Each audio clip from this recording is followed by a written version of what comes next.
Hey, welcome back. Welcome to Improv 101. Improv stands for improvisation, and it just means making up a song as it goes. Blues music is really improvisational based.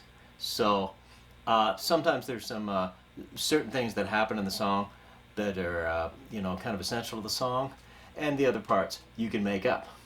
So the very best way is just make sure you know this scale really well.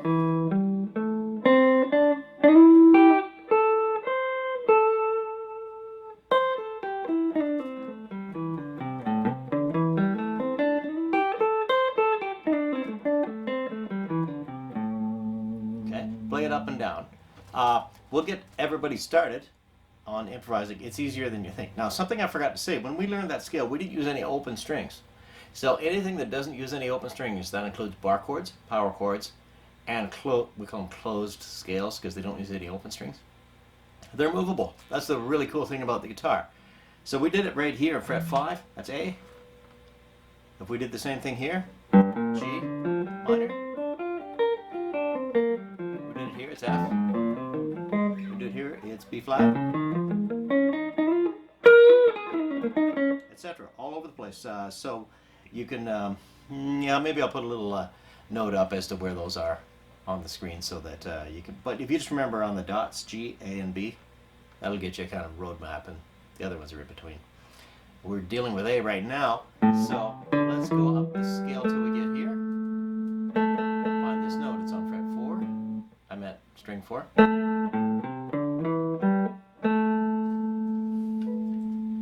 Now, just start with a couple of things, like basic things like this. And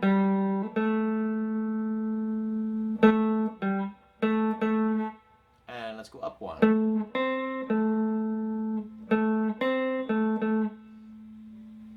Go up 2. Go up another one. Now it's starting to sound pretty bluesy. We'll go up and then back down. Down 1. Up.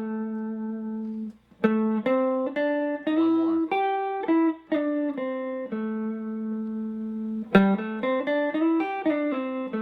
Let's just always land on this note. It'll work no matter where the band is.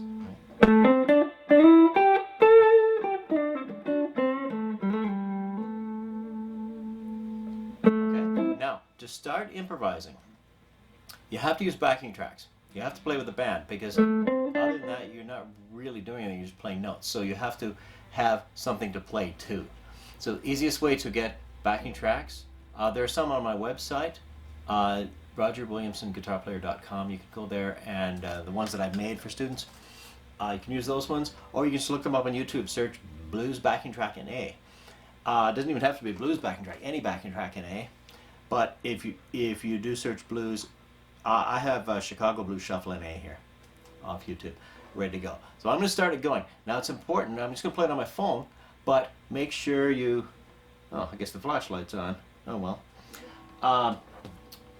Make sure you play it either through headphones, full-size headphones, or some good speakers so you can hear the bass.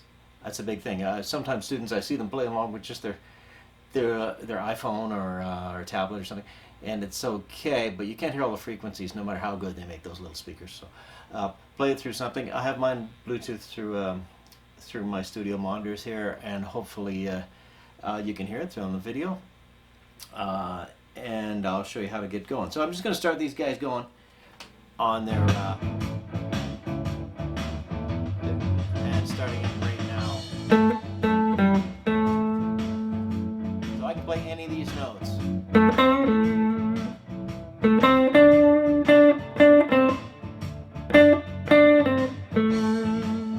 Put long notes, short notes, and rests.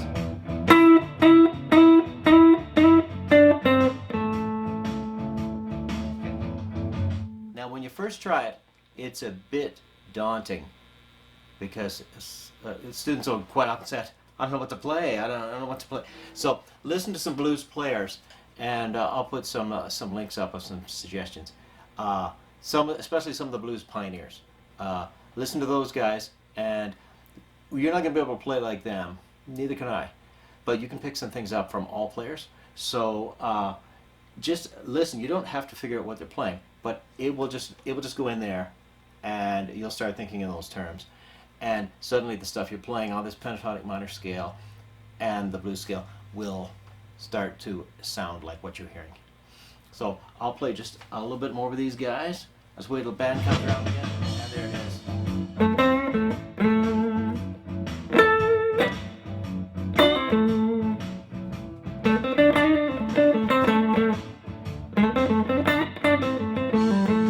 Notice I always stay on this root note. It's a strong one. And I'm back there again. I'm going to turn the drive on for some fun here.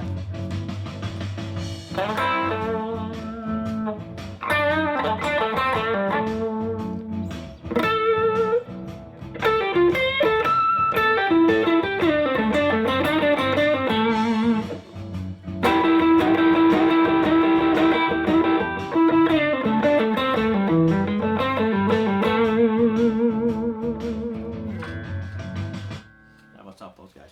So, yeah, absolutely use backing tracks. Try it, play around with it. It's at first it's like, man. Well, I notice when students first start improvising, they tend to sound a little bit like this.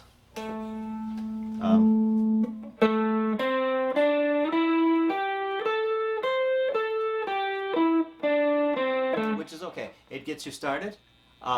Even just play like that at first. Then start changing the notes around. Start thinking up new ideas. Often students will get up to a certain point in the improvising, and well, not just students, I do too, we all do. We get up to a certain point and then don't have any ideas what to do anymore. Here's some ideas. Change the rhythm of the notes around. So if you play straight quarter notes, do this. Same notes, different rhythm, became a different riff. The other thing is play the notes in another order. Same three notes in a different order. So there's an idea. Now, another thing too is look at the next section. I call it stock riffs. These are ones that kind of everybody knows, and whenever you can think of anything to play, you just pull out one of these, insert them into your improvising, and you have an instant solo. Then you can incorporate your own styles and your own notes in between the stock riffs, and things work out really well. So get some backing tracks, start improvising, and have fun.